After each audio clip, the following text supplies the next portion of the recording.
하나님 말씀 함께 보시겠습니다. 출애굽기 34장 1절부터 7절 그리고 28절부터 35절 말씀입니다. 출애굽기 34장 1절부터 7절 말씀 먼저 읽어드리겠습니다.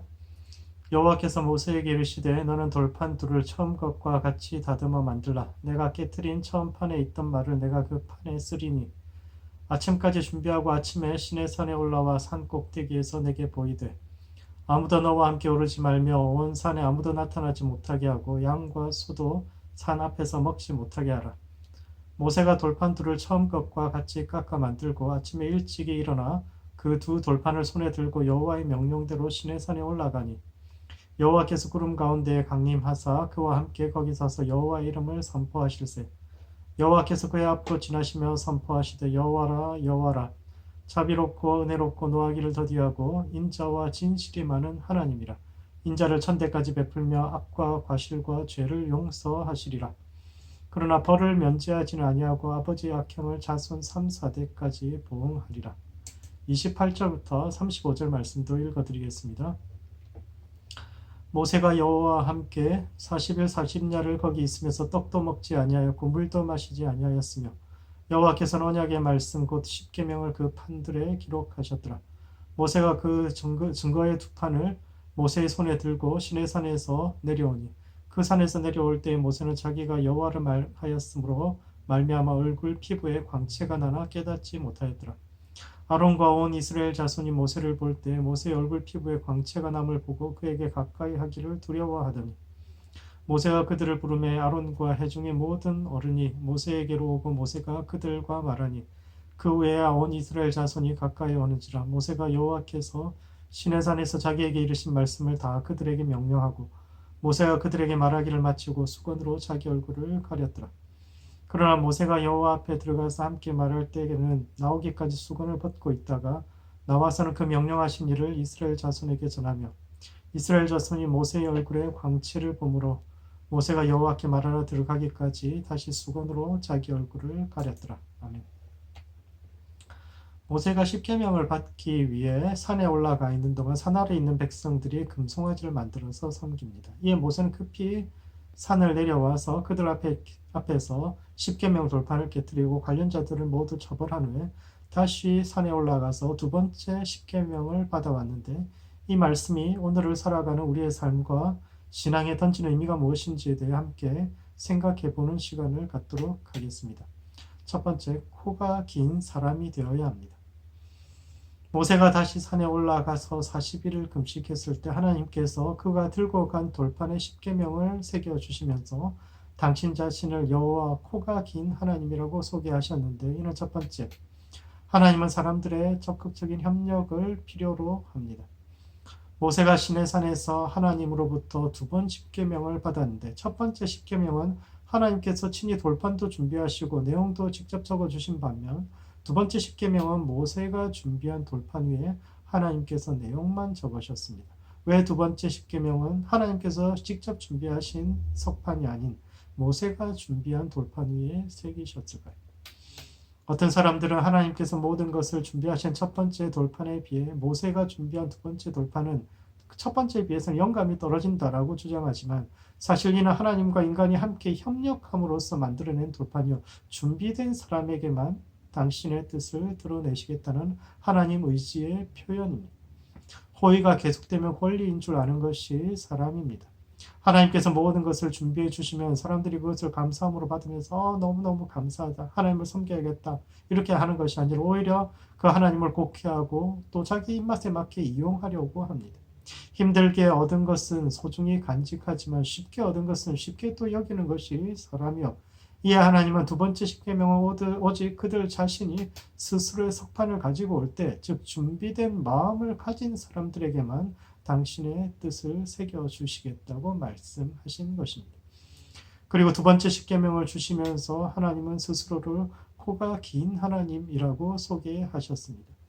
첫 번째 십계명을 주셨을 때는 나는 너희를 애굽에서 인도하여 낸 하나님, 즉 구원의 하나님으로 자신을 소개하셨다면 두 번째 십계명을 주실 때는 나는 여호와 코가 긴 하나님으로 당신을 소개하셨습니다. 성경은 근본적으로 계시에 관한 책이요. 계시라는 것은 베일을 벗어서 보여준다 이런 뜻인데 그 본질을 보여준다. 그 무대 위에서 보여지는 모습만이 아니라 무대 뒤쪽에 있어서 실제 모습을 보여준다라는 그런 뜻인데 그 계시 중에서도 가장 중요한 것은 신의 본질을 탐구하는 것입니다. 예로부터 사람들은 하나님이 어떤 존재인가에 대해서 관심을 가져왔고 수많은 사람들이 각자가 만난 하나님과의 만남을 토대로 하나님은 이런 분이다 라고 소개해 왔습니다.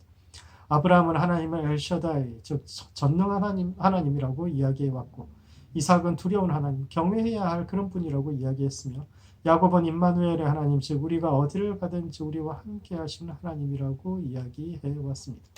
모세도 자신이 만난 하나님에 대해서 진술했는데 모세의 진술이 가지는 특징은 모세 자신이 경험한 하나님이 어떤 분이다 이런 이야기를 하는 것이 아니라 하나님께서 스스로 당신이 어떤 분이신지를 말씀하셨다는 데 있습니다. 이것을 요약하자면 여호와 코가 긴 하나님이라고 할 수 있는데 먼저 여호와란 나는 나다 즉 하나님이 인간의 이해 너머에 있는 분이라는 뜻입니다. 인간이 함부로 정의할 수 없고 재단할 수 없으며 잴 수 없고 제한할 수 없는 존재라는 뜻이고 코가 긴 하나님이라는 것은 인내하시는 분이다 라는 뜻입니다. 오늘 6절에 보면은 한글 본문으로는 자비롭고 은혜롭고 노하기를 더디하는 분이라고 표현되어 있는데 히브리 원문의 첫 구절은 코가 긴 하나님이라고 직역하면 그렇게 되어 있습니다. 유대인들은 화를 낸다는 말을 코에 불이 붙었다 혹은 코로 불을 뿜는다는 식으로 표현하기 때문에 코가 길다는 것은 그만큼 참을성이 뛰어나다는 겁니다.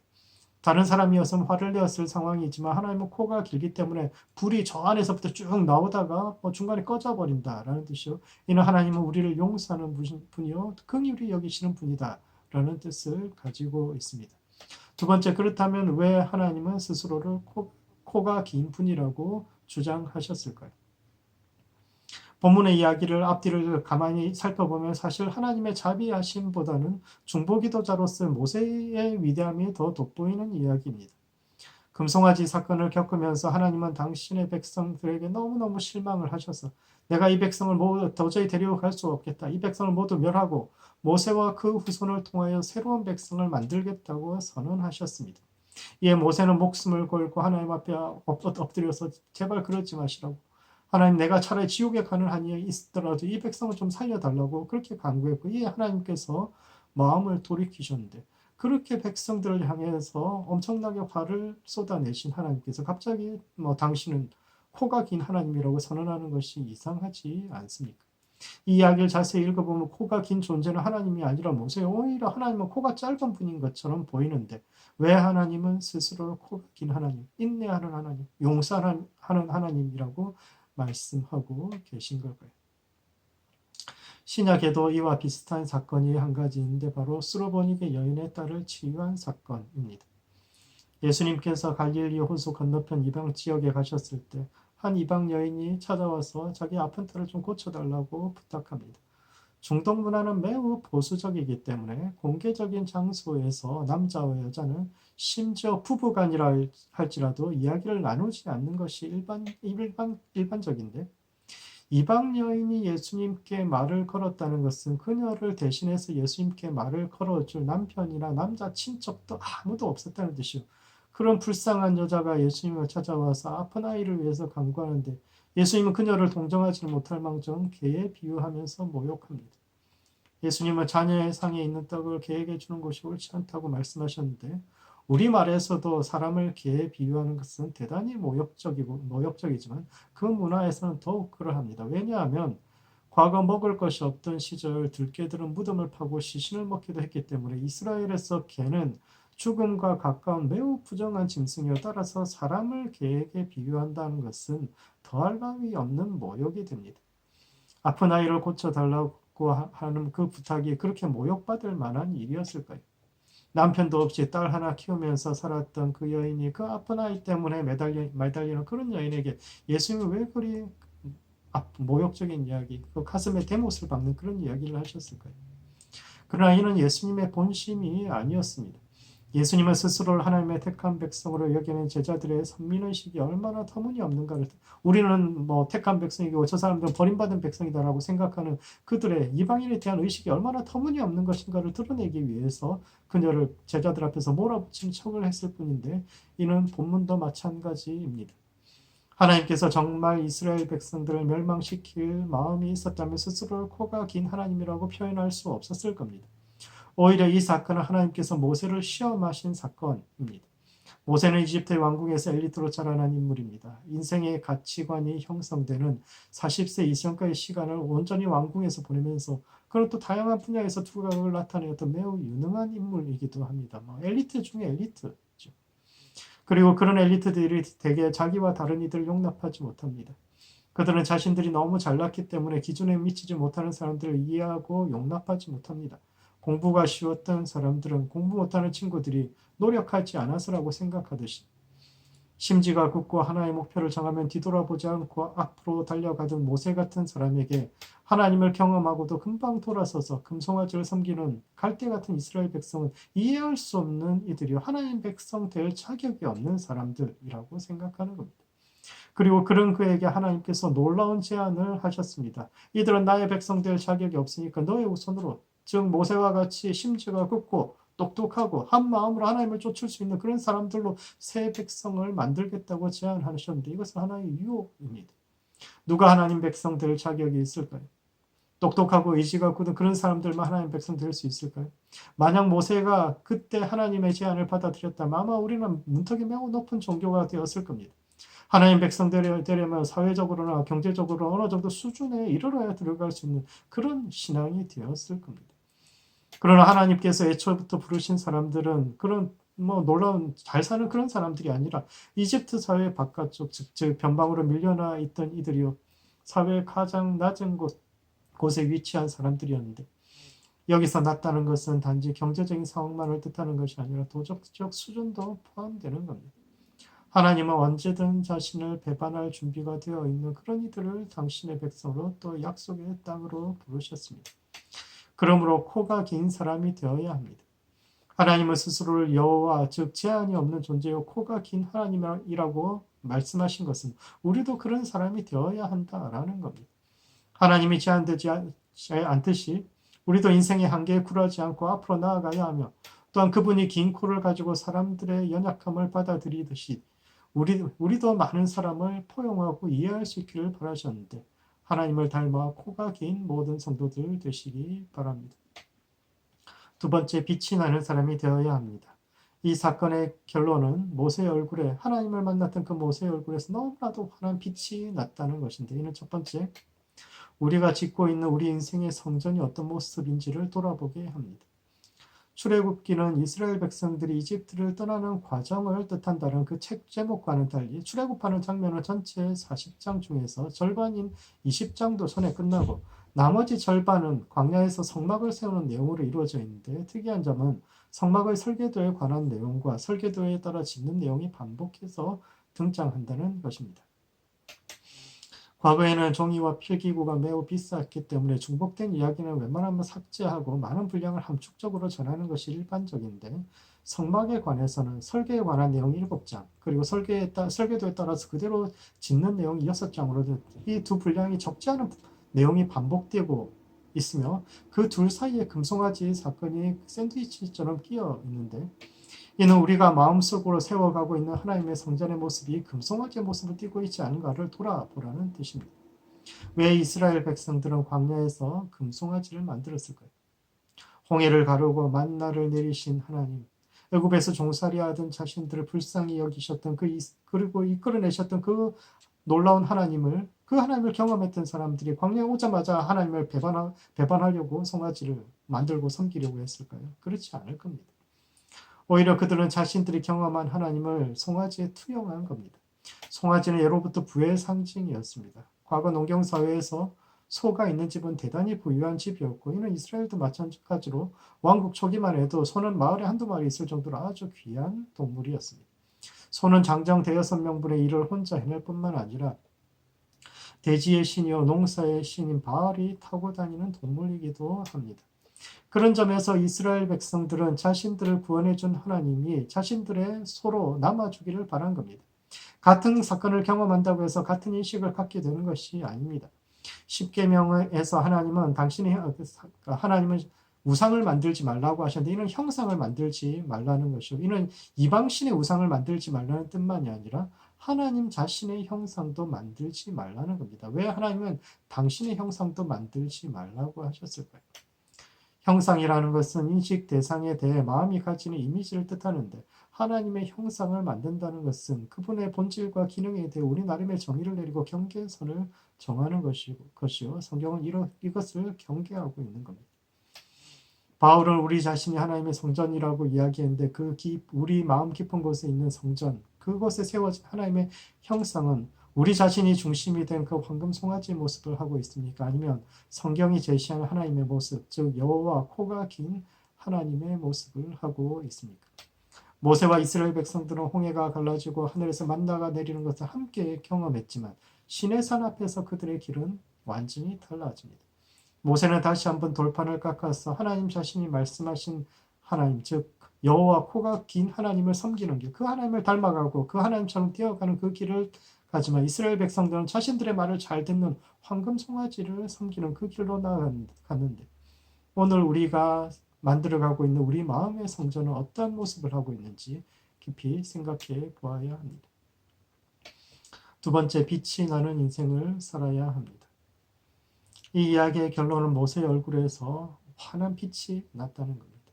그의 얼굴에서 나는 빛이 너무나도 밝아서 사람들이 감당할 수 없을 정도였고 그래서 모세는 사람들 앞에 설 때는 수건, 즉 베일을 덮고 살았다라고 이야기합니다. 예로부터 하나님 백성의 얼굴에서 비치는 그 후광을 아우라라고 했는데 모세는 아우라가 있는 사람, 즉 빛이 나는 사람이었습니다. 그렇다면 우리는 어떤 사람에게서 아우라를 보고 빛이 난다고 느낍니까? 주변에서 혹시 얼굴에서 빛이 나는 그런 사람을 본 적이 있습니까? 사람에게서 빛이 나는 것은 언제일까요? 흔히 연예인들에게서 아우라가 보인다고 하는데 잘생기고 성공한 사람들에게서만 후광이 비치는 걸까요? 그렇지 않을 겁니다. 일반적으로 자기 삶에 대한 자부심을 가진 사람들의 얼굴에서는 빛이 납니다. 열심히 인생을 살아가는 사람들의 얼굴에는 빛이 나죠. 사소한 일일지라도 맡겨진 일에 최선을 다하고 주어진 환경에 굴하지 않고 스스로 인생을 개척해 가는 사람들의 얼굴에는 빛이 납니다. 그러나 신앙인들이 추구해야 할 또 다른 빛이 있는데 그 빛은 진리의 근원이신 하나님과 연결되는 경험으로부터 오는 빛이요. 그런 깨달음에 도달할 때는 일반적으로 자아가 깨어지고 더 큰 하나님을 받아들임으로써 세상과 화해하는 일들이 일어나게 됩니다. 아마도 모세도 그런 일을 경험했던 것 같습니다. 이전까지 모세는 자신이 세상의 중심이요 다른 이들과는 다른 존재라고 스스로 생각해 왔던 것 같습니다. 자기가 이스라엘 백성을 이끌고 있다고 생각했죠. 하나님께서 저들을 모두 멸하고 너를 통해서 새 백성을 세워주시겠다라고 말씀하신 것은 어쩌면 모세의 마음 깊은 곳에 숨겨져 있던 생각이요. 하나님께서 그것을 수면 위에 드러내신 것일 수 있습니다. 사람은 조금만 도덕적이고 능력이 있으면 쉽게 타인을 무시하고 자기만 하나님 백성인 것처럼 자기만 잘난 것처럼 그렇게 행동하는데 하나님 우리 마음 깊은 곳에 생각을 드러내심으로써 그 생각이 얼마나 터무니없는 것인지를 깨닫게 하십니다. 우리가 뭐라고 다른 사람들의 믿음을 가볍게 평가하고 그들은 하나님 백성 될 자격이 없다고 말할 수 있겠습니까? 우리가 뭐라고 다른 사람들은 더 이상 가능성이 없다고 그렇게 단정 지을 수 있겠습니까?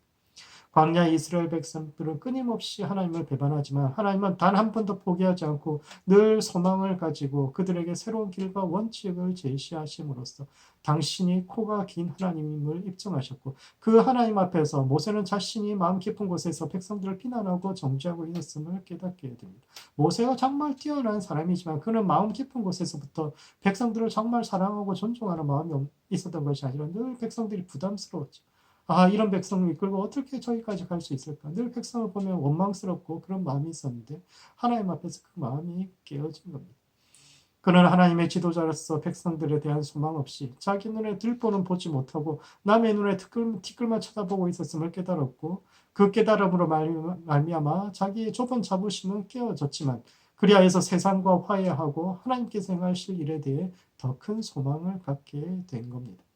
그는 더 이상 자신이나 사람이 아닌 하나님께 소망을 두고 살아가게 됨으로써 그의 얼굴에서 빛이 나기 시작한 겁니다. 내가 인생을 이끌어가는 것이 아니라, 내가 사람들을 이끄는 것이 아니라 하나님께서 사람들을 이끌어 가시는 것이고, 하나님께서 그들을 이끄실 뿐만 아니라 하나님은 그들을 한 번도 소망 없다고 말하지 않고 그들을 포기하지 않고 있구나. 이것을 깨달으면서 그의 얼굴에서 빛이 나게 되는 거죠.